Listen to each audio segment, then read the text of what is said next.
students, we will start with our fourth part of our synthetic fibers in plastics. In the last session, we have completed the lesson, but today we will see the exercise. आज आपण सगळे exercise बघून घेऊ. Exercise पूर्ण व्यवस्थित बघणं म्हणजे काय होतं, पूर्ण पार्टचं व्यवस्थित रिवाइज होतं. सगळ्या क्वेश्चन्सचा रट्टा मारायचा नाही. सगळे क्वेश्चन्स तुम्ही समजून घ्यायचे. समजून घेतल्यानंतर पुन्हा एक दोन वेळा बघा तुम्ही व्यवस्थित आणि मग आपल्या मनाने व्यवस्थित वहीमध्ये लिहून काढायचे आहे. तर सगळे केअरफुली आहे का, अर्थ समजले की आपल्याला प्रश्नोत्तर पाठ करायची गरज पडणार नाही. पाठ आपला एकदम सोपा आहे. तर तुमच्या लेसन आताच व्यवस्थित तयार व्हायला पाहिजे, व्यवस्थित ऐकायचं. Okay, let's we start with the first lesson. First question. Explain why some fibres are called synthetic. काही फायबर्सचा सिंथेटिक धागे का बरं म्हणतात? तुम्हाला सगळ्यांना माहिती आहे, आपण शिकलो. There are two types of fibres, natural fibres and synthetic fibre. नैसर्गिक धागे आणि कृत्रिम धागे. तर काही धाग्यांना सिंथेटिक का बरं म्हणतात, कृत्रिम का बरं म्हणतात? कारण की ते मानवाने बनवलेले आहेत. तुरंत तुमच्या तोंडात आलं पाहिजे ते. बघा उत्तर काय दिलं आहे. Some fibres are called synthetic fibres because they are made by man using chemicals. मानवाने बनवलेले धागे आहेत, प्रयोगशाळेत बनवलेले धागे आहेत, केमिकल्सने बनवलेले धागे आहेत, म्हणून त्याला काय म्हणतात, सिंथेटिक फायबर्स. आणि जे धागे नैसर्गिक वस्तूंपासून बनतात, नैसर्गिक मध्ये कोण कोण येतं, वनस्पती आणि प्राणी, त्यांच्यापासून जे धागे बनतात, त्यांच्या उत्पादनापासून जे धागे बनतात, त्याला आपण काय म्हणतो, नैसर्गिक धागे. आता सगळ्यांना प्रश्न समजला असेल. बघा, पाठ करायची बिलकुल गरज नाही. सिंथेटिक का बरं म्हणतात? कारण की ते मानवाने रसायनाच्या मदतीने प्रयोगशाळेत बनवलेले आहेत. इतकं तरी उत्तर पूर्ण आहे. Now next, mark the correct answer. Rayon is different from synthetic fiber because. आता तुम्हाला सगळ्यांना माहिती आहे, रेयोन कोणत्या धाग्यासारखा दिसतो? आपण जरा पटकन. Rayon resembles to which natural fiber? आपण पाठ कोण दिलं होतं, सिल्क. रेयोन कोणासारखा दिसतो? सिल्क सारखा दिसतो. रेयोनला तयार करण्यासाठी कोणते रो मटेरियल लागतात? वूड पल्प लागतं. काय लागतं? Wood pulp and some chemicals. बरोबर आहे ना? आपण शिकवताना सांगितलं होतं की रेयोन आहे ते वूड पल्प पासून तयार करतात. तर वूड पल्प आहे ते नैसर्गिक आहे, तरीही त्याला सिंथेटिक धागा का बरं म्हणतात? रेयोनला काय म्हणतात? सिंथेटिक धागा. जबकि ते कोणापासून तयार केलेलं आहे? वूड पल्प पासून. तर सिंथेटिक का बरं म्हणतात असं म्हणत होतो आपण? कारण की वूड पल्पवर रासायनिक क्रिया करतात आणि रासायनिक क्रिया करून तो धागा बनवतात प्रयोगशाळेत. त्याच्यामुळे त्याला काय म्हटलं आहे, सिंथेटिक धागा. याच्यापैकी बघा बेटा, करेक्ट आन्सर कोणता आहे? Rayon is different from the synthetic fibre because it is obtain from a wood pulp. बरोबर आहे ना? तर वेगळं का बरं म्हटलं आहे? कारण की वूड पल्प कसं आहे, नेचरल मटेरियल आहे. बरोबर आहे ना? म्हणून त्या धाग्याला काय म्हटलं आहे, different from the synthetic fibre. पण त्याला सिंथेटिक का बरं म्हटलं सगळ्यांना माहिती आहे, कारण की वूड पल्पवर रासायनिक क्रिया करून ते बनवलेलं आहे. Okay, we will go to the next. Answer is it is obtain from the wood pulp. सगळ्यांना लक्षात आलं असेल.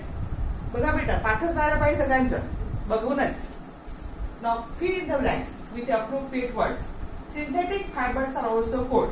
सगळ्यांना माहिती आहे मेन मेड फायबर. बरोबर आहे ना? मेन मेड फायबर आहे आर्टिफिशियल फायबर. आर्टिफिशियल मध्ये कृत्रिम धागा. Synthetic fibres are also called as man made or artificial fibres. Number 2, synthetic fibers are synthesized from raw materials called petrochemicals. Petrochemicals means chemicals is obtained from the petroleum. We will learn more about the petroleum in the next lesson. Okay, coal and petroleum. It is the fifth lesson. Okay, next. Like synthetic fibers, plastic is also a polymer. हे पण आपण सांगितलं शिकवताना. Plastic सुद्धा कसं आहे, polymer आहे. What is polymer? आठवण करा पटकन. POL. पोली means many. When many monomers are joined together, it is known as a polymer. तर प्लास्टिक सुद्धा काय आहे, पॉलिमर आहे. सिंथेटिक फायबर सुद्धा काय आहे, पॉलिमर आहे. सांगा कोणत्या सिंथेटिक धागा, कोणत्या नॅचरल धाग्यामध्ये सेल्युलोज आहे? आठवण करा पटकन. It is a cotton. बरोबर आहे ना? कॉटन आहे, त्याच्यामध्ये जे पॉलिमर आहे त्याचे नाव सेल्युलोज आहे. आणि सेल्युलोज मध्ये कोणतं मोनोमर आहे, ग्लुकोज. हे मी जाणून आठवण केली, कारण की जे पुस्तकात आहे ते तुम्हाला सगळं पाठ पाहिजे. ओके, बाकी सगळे पॉलिमरचे नाव पाठ करायची गरज नाही. Now next we go to next question number 4. Okay, give examples which indicate nylon fibres are very strong. आपण शिकवताना सांगितलं होतं, they are a very strong fibre. One activity is also given in your book. ठीक आहे ना. त्या ऍक्टिव्हिटीमध्ये काय सांगितलं आहे, सारख्याच लांबीचे आणि जाडीचे वेगवेगळ्या प्रकारचे धागे घ्यायचे आहेत जे तुमच्या घरी अवेलेबल आहेत. ठीक आहे ना. मग त्याला तुम्हाला सेम वस्तू म्हणजे बांधून ठेवा. वस्तू इतक्याच आहेत त्याच्यामध्ये टाकत चला, एखादी झाकण सारखं घ्या जोपर्यंत धागा तुटत नाही. तर तुम्ही बघा, सगळे धागे आहेत ते तुटतात लवकर, पण नायलॉनचा धागा आहे ते खूप सारं वजन आहे ते आपल्यामध्ये उचलू शकते. ऍक्टिव्हिटी करून पहा घरी. Answer. The following examples indicate that nylon fibers are very strong. They are used for making parachutes and ropes for locking climbing. बरोबर आहे ना. तुम्हाला माहिती आहे क्लाइंबर्स वगैरे कोणता धागा यूज करतात, नायलॉनचा धागा. बरोबर अशी इतका मोठा आपलं वेट आहे ते बरोबर असे करून चढतात, पण नायलॉनचा धागा आहे तो तुटत नाही. ते सगळ्यांना माहिती आहे, त्याच्यामध्ये पण लोक चढतात. They are used in making seat belts, fishing nets, tyre cord, a string for sports racket and musical instrument. या सगळ्यासाठी कोणता धागा असतो, कोणतं मटेरियल असतं, नायलॉनचे मटेरियल. ठीक आहे ना. And therefore nylon is considered as a strong fibre. पुस्तकात दिलेलं आहे it is also strong than the steel wire. Steel म्हणजे लोखंडाचा तार. Okay, it is given in your book. You have to do this activity at your home. Now we'll see the question number 5. Explain why plastic containers are favored for storing food. Plastic container मध्ये अन्न ठेवणे का बरं पसंत केले जातात. जसं की पहिला आपण बघा शिकवताना शिकवलं होतं, plastic is not react with air in water. Main point. Okay, हवा आणि पाण्यासह प्लास्टिकचं क्रिया होत नाही, रिएक्शन होत नाही. बरोबर आहे. म्हणजे अन्न त्याच्यामुळे चांगलं राहतं. दुसरे गुणधर्म आहेत, पण मेन ठेवायचं लक्षात की प्लास्टिकच्या भांड्यामध्ये ठेवल्यावर अन्न खराब होत नाही, आणि प्लास्टिकची क्रिया आहे ती हवा आणि पाण्यासोबत होत नाही. बरोबर आहे ना. जे खूप जे रिएक्टिव्ह केमिकल्स आहेत, ते रिएक्टिव्ह केमिकल्स सुद्धा कोणत्या डब्यात भरतात, प्लास्टिकच्या डब्यात भरतात. जे रसायनांची क्रिया लवकर होते ते रसायन सुद्धा कशामध्ये भरून ठेवतात, प्लास्टिकच्या डब्यात भरून ठेवतात. का बरं, कारण की प्लास्टिकची क्रिया हवा आणि पाण्यासोबत होत नाही आणि ते रसायने चांगली राहते. ओके, आता बाकी सगळ्यांना माहिती आहे, लाईट वगैरे आपण सगळं पाहिलं आहे, शिकलोय आपण, वाचून घ्यायचं. Plastic containers are favoured for storing food because the plastic do not react with the food stored in them. बरोबर आहे ना. कारण की त्याची फूड सोबत क्रिया होत नाही, हवा पाण्यासोबत क्रिया होत नाही.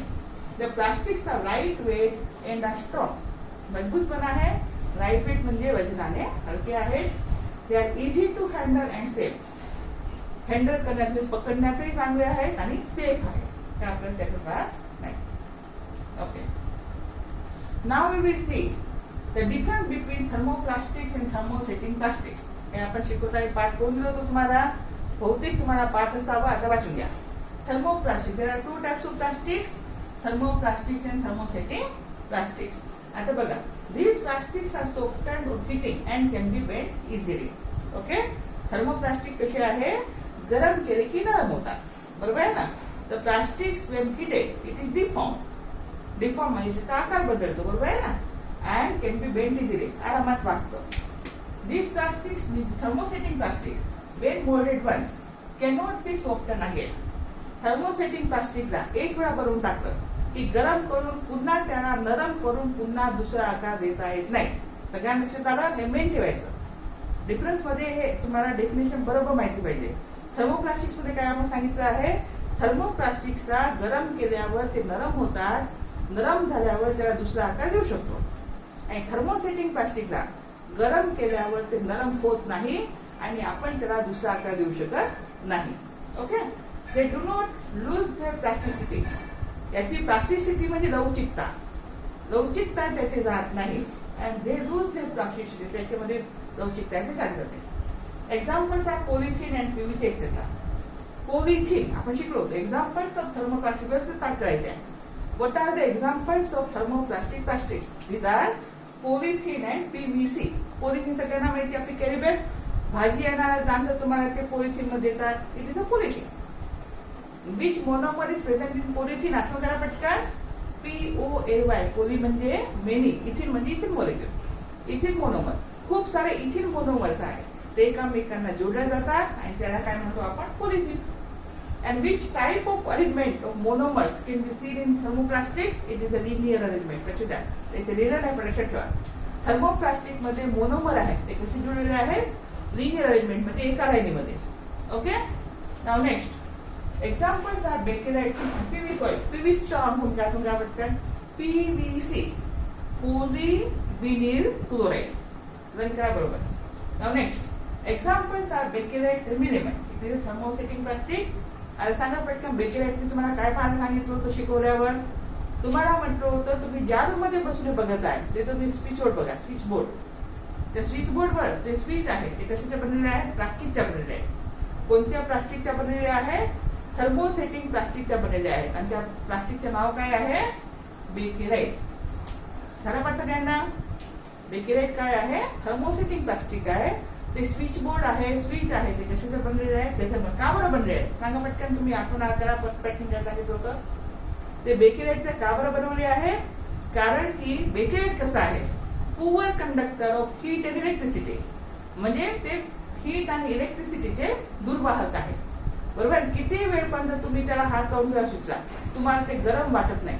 गरम वाटत नाही म्हणजे it is a poor conductor of heat. आता हात लावून आहे पण तुम्हाला शॉकही लागत नाही. स्विच बोर्डला हात लावून तुम्ही तरी तुम्हाला करंट लागत नाही शॉक लागत नाही because it is a poor conductor of electricity. बरोबर आहे ना. तर बेकेलाइटला स्विच बोर्डला का बरं यूज करतात असा प्रश्न आला.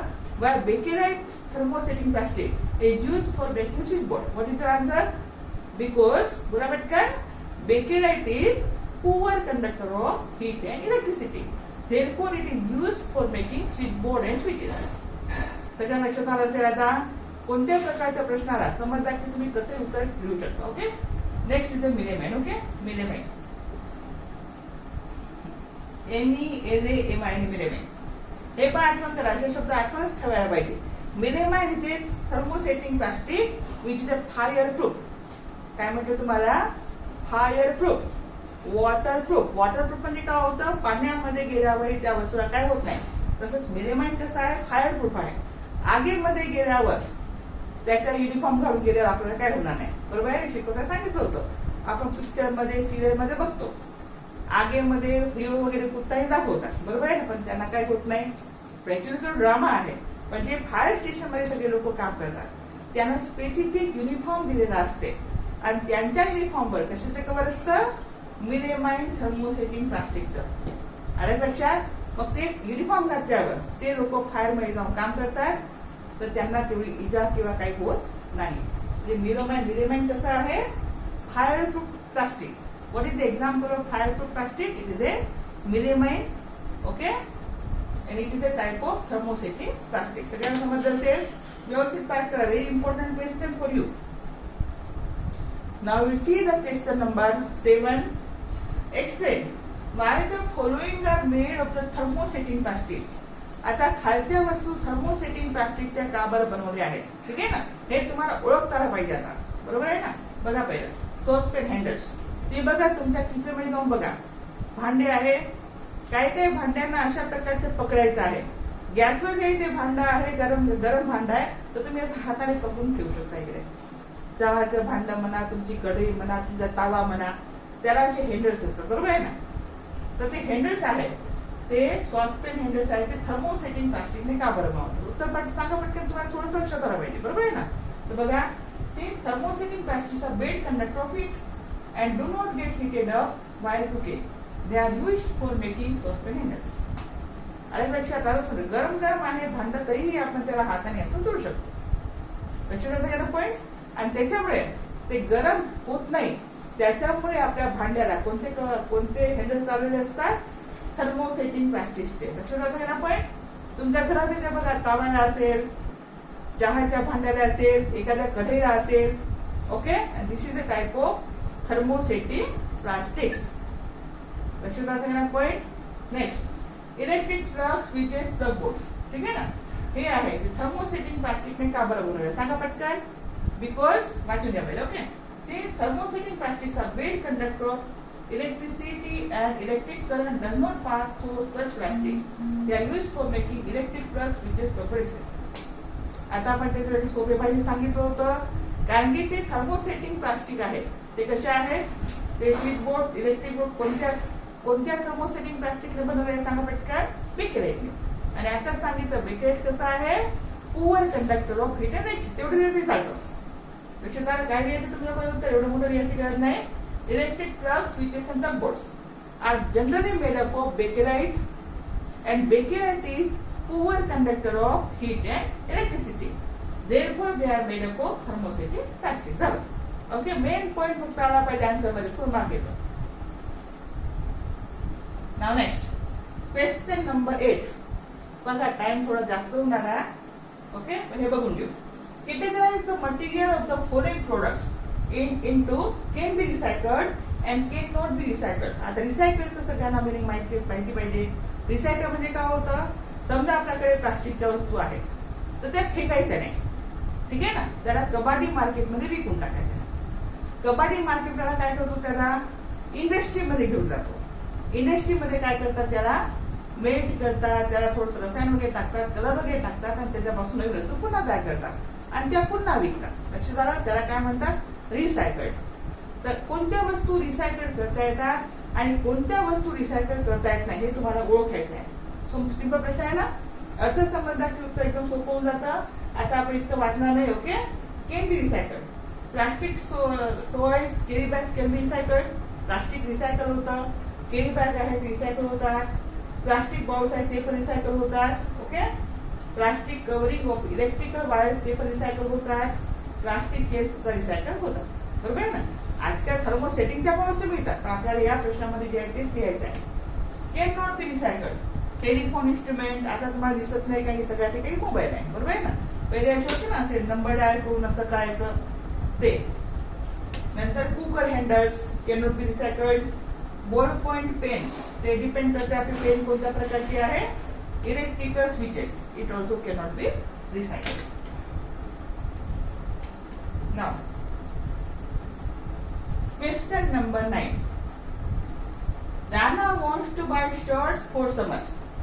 आता विचार करा, उन्हाळ्यासाठी राणा नावाच्या मुलाला शर्ट परचेस करायचा आहे, ठीक आहे ना. Should he buy cotton shirts or shirt made from synthetic material. तुम्हाला गाईड करायचे आहे. तुम्ही लेसन शिकले ना. राणाला उन्हाळ्यामध्ये घालण्यासाठी काय करायचं? शर्ट घ्यायचा आहे. तर त्यांनी कोणत्या कपड्याचा शर्ट घ्यायला पाहिजे? कॉटनचा घ्यायला पाहिजे की सिंथेटिक फायबरचा घ्यायला पाहिजे? सांगा पटकन उत्तर. काय तुमचं उत्तर येईल? कॉटन. तुम्हाला समजलं आहे. Advice Rana giving you reason. सोबत तुम्ही राणाला समजून सांगा की त्याला कोणता शर्ट घ्यायचा आहे, ठीक आहे ना. He should buy cotton shirts. बरोबर आहे ना. सांगा कॉटन का बरं? Because it can absorb the sweat. This is because cotton has more capacity to hold moisture than synthetic clothes. In summer we have extensive sweating which is easily soaked by the cotton shirts and hence cotton clothes are much better than the clothes made from the synthetic material. ठीक आहे, प्रश्न तुम्हाला झाला पाहिजे. तर थोडं समजून घ्या. कॉटनचा कपडा कसा आहे? जास्त स्वेट आहे ते झोप करून घेतो. बरोबर आहे ना. कॉटन कपडे घातल्यावर आपल्याला चिपचिप वाटत नाही.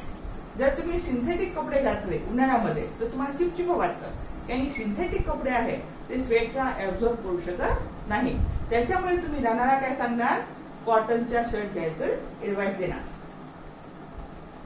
Next question number 10. Give examples to show that plastics are non corrosive in nature. Plastic आहे ते गंजत नाही. गंजत म्हणजे लोखंड जसं गंजतं की नाही तसं प्लास्टिक गंजत नाही ते तुम्हाला सांगायचं आहे. Following are the examples that shows that plastics are non-corrosive in nature. Plastic containers do not react with items stored in it. बरोबर आहे ना. आता तुम्हाला सांगते. समजा तुम्ही एल्युमिनियमच्या भांड्यामध्ये लोणचं ठेवा. काय होईल? एल्युमिनियमची क्रिया लोणच्यामध्ये एसिड असतं. काय असतं? एसिड असतं. त्या एसिड सोबत होईल. लोखंडाचं नाव घेणार नाही कारण जनरली आपण लोखंडाच्या भांड्यामध्ये लोणचं ठेवत नाही. पितळीच्या भांड्यातही तुम्ही ठेवू शकत नाही ताक, दही, लोणचं, कारण की त्याची क्रिया सोबत त्याच्यासोबत होते. बरोबर आहे ना. पण प्लास्टिकची क्रिया त्याच्यासोबत होत नाही. It is a non reactive. Plastic is a non reactive. Okay. Plastic content do not react with items stored in it. They do not get rusted when exposed to moisture and air. हे आपण शिकलो आहे. लोखंड हवेमध्ये राहिलं की काही दिवसांनी गंजते. का बरं? हवेमध्ये ऑक्सिजन आणि पाण्याच्या वापरामुळे. पण प्लास्टिकचं तसं होत नाही. प्लास्टिक आहे ते चांगलेच राहते, ते गंजत नाही, अन्नासोबत क्रिया करत नाही. ठीक आहे ना. हव्या पाणीसोबतही त्यांची क्रिया होत नाही. अन्नामध्ये जे एसिड वगैरे असेल त्याच्यासोबतही प्लास्टिकची क्रिया होत नाही, म्हणून त्याच्यामध्ये साठवलेले अन्न आहे ते चांगले राहतात. They do not decompose when left it open for a long period. त्याचे विघटनही होत नाही. खूप दिवसापर्यंत तुम्ही तसंच ठेवा तर त्याचे डिकम्पोजिशन मध्ये विघटनही होत नाही. Okay, thank you. सगळे प्रश्न समजून घ्यायचे, एक दोन वेळा बघून घ्यायचं आणि बिना पाहून सगळ्यांनी समजून लिहायचं आहे. Okay, we will start with the next session now.